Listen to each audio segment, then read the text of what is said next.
The sun was just beginning to settle behind the row of crowded apartment buildings, washing the narrow street with a warm, golden glow.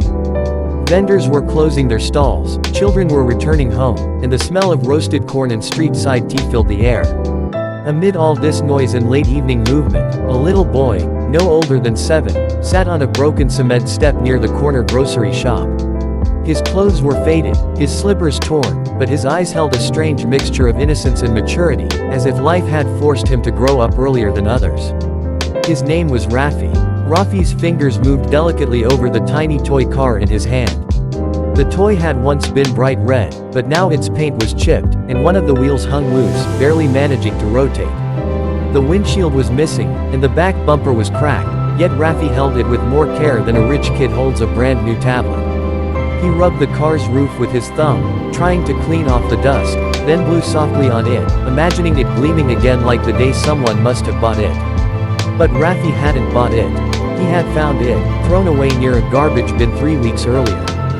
He had taken it home, washed it again and again, tried to fix the wheels using thread and tape, and since that day, this broken toy car had become his favorite thing in the world. It wasn't just a toy for him.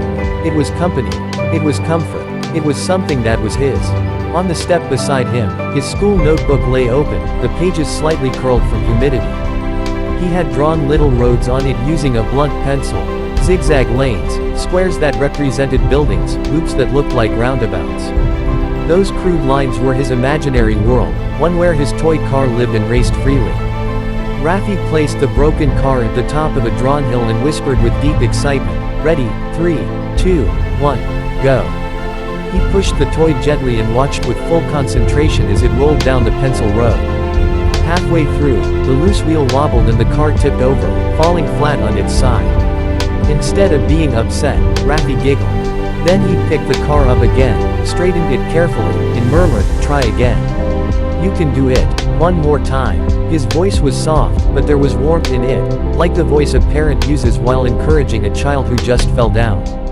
He pushed the toy the second time. This time, the car actually made it all the way down the road until it reached the bottom of the page and gently bumped into the edge of the notebook. Rafi clapped quietly, his smile stretching ear to ear. In the tiny moment, it felt as if the entire world had rewarded his patience. But his moment of joy didn't last long. From the opposite side of the road, laughter echoed, loud, careless, rich laughter. 3 boys around the same age as Rafi approached, each wearing bright new clothes, matching sneakers, and each holding shiny electronic toys, a drone remote, a new football, and a miniature robot. They walked with the kind of confidence that only comes from knowing you have more than others. The boy in the middle, tall and slightly older looking, nudged his friend and pointed at Rafi with his chin. "Look at that," he said, smirking. "Is he really playing with that thing?" The other 2 burst out laughing. Rafi froze. His hand instinctively covered the toy car, shielding it from their eyes as if he were protecting something priceless. His heartbeat quickened, not because he was afraid of losing the toy, but because he didn't want to be laughed at. He lowered his head and pretended not to hear them. But they walked closer. The tallest boy stepped right in front of him, blocking the sunlight. "Hey," he said sharply, "that junk, is that your toy?" Rafi didn't respond. His fingers tightened around the car. Another boy, shorter, louder, snatched Rafi's notebook. "Look at this," he shouted. He drew fake roads, fake cities. "What is this supposed to be?" More laughter. Rafi's throat tightened. He wanted to speak, but fear held him silent. The third boy bent down and tried to grab the toy car, but Rafi quickly pulled it back, holding it close to his chest. "Please," he whispered, finally finding his voice, "don't touch it. It's mine. Yours." The tall boy laughed. "This is garbage. Why are you playing with garbage?" "It's not garbage," Rafi said softly, but his voice shook with the weight of humiliation. It's my car." "Oh really?" the boy mocked. "Show us how it works then. Let's see the magic of your amazing car." Rafi hesitated. He didn't want them to touch it, but he also didn't want to make them angry. Slowly, he placed the car on the notebook again and pushed it forward nervously. The wheel wobbled, the car trembled, and after barely an inch, it toppled over. The 3 boys burst into even louder, sharper laughter, the kind that cuts the heart. "Wow," one said sarcastically. "What a masterpiece." The world's most broken car. Another added, maybe he found it in the trash, where he belongs. Rafi felt something inside him crack, not the toy, but his pride. His eyes filled with tears, but he blinked rapidly, refusing to let even one drop fall. He lifted the toy again, gently brushing the dust off its body as if comforting a child who had been hurt. His voice trembled as he whispered to it, "It's okay, don't listen to them, you're still my car." The bullies walked away laughing, leaving Rafi alone again, quiet, small, yet holding onto his toy with a love that even they couldn't understand. The golden light of the evening slowly dimmed, but the glow in Rafi's heart didn't fade. Not yet. The street grew quieter as the evening deepened, and the faint hum of distant traffic replaced the earlier noise of children playing and vendors shouting. Rafi sat still on the cement step, his small shoulders hunched, his chin trembling slightly. The laughter of the boys still echoed in his mind like a cruel replay he couldn't shut off. He knew they were gone, yet he kept glancing around, afraid they might return. His toy car rested in his lap, and he held it gently, as if trying to protect it from the world. His thumb brushed over the chipped paint again and again, the same motion he used to calm himself when things felt too heavy. The streetlights flickered on, casting soft halos of yellow light on the cracked pavement. A cool breeze swept through, lifting a few stray papers and carrying the aroma of freshly cooked chapli kebabs from a nearby stall. People walked by, some talking on phones, some carrying grocery bags, but no one stopped. No one noticed the little boy sitting alone. Except one person, a tall man in his mid-30s, wearing a neatly pressed shirt and holding a paper bag, walked past and slowed down as soon as he spotted Rafi. His name was Mr. Sammy, though Rafi did not know that yet. He paused a few feet away, his eyes softening at the sight of the child curled around a broken toy as if it were made of gold. He stood there for a moment, observing silently. The boy didn't look up. He didn't speak. He simply held the toy and stared at the pencil-drawn roads in his notebook. Mr. Sammy took a slow step forward. "Hey," he said gently, his voice warm and careful, like someone speaking to a fragile heart. "Are you okay, little one?" Rafi stiffened for a second but shook his head quickly. "I'm fine," he whispered, barely audible. His eyes remained glued to the toy car. "Mr. Sammy lowered himself to Rafi's level, crouching beside him but not too close, giving the child space to breathe. "That's a really nice car you have there," he said softly. Rafi hesitated, clutching the toy tighter. "They said it's garbage," he murmured. "Mr. Sammy shook his head slowly. "It doesn't look like garbage to me." Rafi's lips parted slightly as if unsure whether to believe him. No adult had ever paid attention to his toy before. No one had called it nice. Rafi glanced up, finally meeting the man's eyes. There was no mockery in them. No pity. Just kindness. "What happened, Mr. Sammy asked. "Did someone bother you?" Rafi lowered his gaze again. "They laughed at my car," he said in a trembling voice. "They said it's broken, and useless." Mr. Sammy studied the toy carefully. He saw the loose wheel, the cracked bumper, the faded color. But he also noticed the way the child held it, with a tenderness that came from love, not possession. "It's not useless," he said gently. "It still makes you happy, doesn't it?" Rafi nodded quietly. "That's what matters, Mr. Sammy added. For the first time since the boys left, something warm flickered in Rafi's chest. A tiny spark of validation.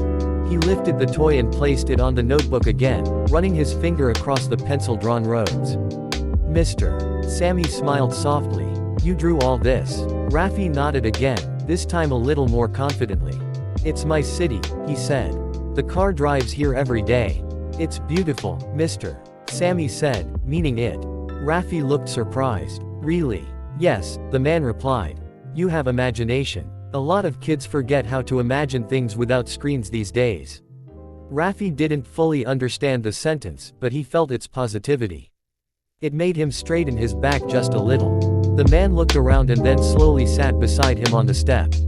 A couple of minutes passed in silence, but not the uncomfortable kind. It was the gentle quiet of two people who understood each other's presence. After a moment, Mr. Sammy asked softly, "Do you mind if I take a look at your car?" Rafi hesitated, but this time, out of trust, not fear. He studied the man's face again. There was no danger there. No judgment. only sincerity. He extended the toy carefully. Mr. Sammy accepted it like one would accept something fragile and precious. He examined the wheel, turning it slowly. He looked at the cracks, not with disgust, but with a thoughtful expression. "You know," he began, "when I was your age, I had a toy truck. It was broken too. 2 wheels missing. My friends made fun of me all the time." Rafi's eyes widened. Really, Mr. Sammy said, smiling. "But I still played with it every day, because it made me happy. And that's all toys are supposed to do. Make you smile." Rafi's grip on the notebook loosened. This was the first time someone had made him feel normal, not less than others. "Mr. Sammy continued, here's something else. The toy didn't matter. The love I had for it did. You remind me of myself." A small, shy smile tugged at Rafi's lips, the smile of a child who finally felt seen. Just then, a group of teenagers passed by, laughing loudly. Rafi flinched, thinking they might target him again, but they walked away without even noticing him. Still, the fear lingered in his eyes. Mr. Sammy placed a comforting hand near, not on, Rafi's shoulder, letting the child decide if that closeness was okay. "Don't worry," he said gently. "Their words don't decide your worth. You decide it." Rafi looked up slowly, and for the first time, he let a tear fall, not from humiliation, but relief. Mr. Sammy handed the toy back to him with great care. "You've taken good care of this. Better than many kids who throw away toys the same day." Rafi stared at the car, running his fingers over the chipped paint. Then he whispered, "I tried to fix it, but I can't fix the wheel." Mr. Sammy thought for a moment, then smiled. "Maybe, just maybe, we can fix it together." Rafi's head snapped up. "Together?" "Yes," the man said. "If you'd like." The child swallowed, unsure if he had heard correctly. No one had ever offered to help him with anything, let alone something he treasured. "Really?" Rafi asked in a soft, hopeful voice. "Really, Mr. Sammy answered. "But first, let's get you something warm to eat. You look like you haven't had much today." Rafi blinked, surprised. But before he could respond, his stomach growled loudly, loud enough that both of them heard it. He covered his face shyly. "Mr. Sammy chuckled kindly. "That settles it. Come on. Bring your car." He stood up and extended a gentle hand. Rafi looked at the hand, then at the toy, then at the man's warm smile. For a moment, he hesitated. Then he reached out, and his tiny fingers wrapped around the hand of the stranger who did not feel like a stranger anymore. They walked toward the small street cafe, the broken toy car held safely in Rafi's other hand, still broken, but somehow feeling whole in his heart. Little did he know, this moment would change his life forever. The small street cafe was warm and softly lit, filled with the smell of fresh naan, karahi, and sizzling kebabs. The clinking of metal plates, the voices of customers, and the hum of a ceiling fan created a cozy rhythm. It felt like a different world compared to the cold, humiliating street outside. Rafi sat at a wooden table near the window, his toy car placed carefully beside his plate. He watched it nervously, as if someone might still take it away. Mr. Sammy noticed this and smiled kindly. "You can relax," he said gently. "Your car is safe." Rafi nodded, though he kept glancing at it every few seconds. A steaming plate of rice and chicken arrived, and the child's eyes widened. It had been a long time since he had seen so much food at once. He hesitated, unsure if he should start eating. "Mr. Sammy encouraged him softly, "Go on. It's yours." Rafi took the first bite slowly, and then couldn't stop. He ate with small, fast bites, the kind of hunger that quietly tells the story of a child who rarely gets a full meal. Mr. Sammy didn't interrupt him. He just watched with gentle eyes, letting the boy eat until his stomach and heart were both full. When Rafi finished, he wiped his hands on the napkin and looked at the man across the table. "Thank you," he whispered. "You're welcome, Mr. Sammy replied warmly. "Now, shall we see what we can do about that car?" Rafi sat up straighter. "Can you really fix it?" Mr. Sammy leaned forward, picking up the toy. "Well, maybe we can't make it brand new, but we can make it better. Stronger." He carefully examined the loose wheel, pressing it gently. "This needs a small pin, or maybe a piece of wire, something to hold it in place." Rafi listened closely, his eyes shining with hope.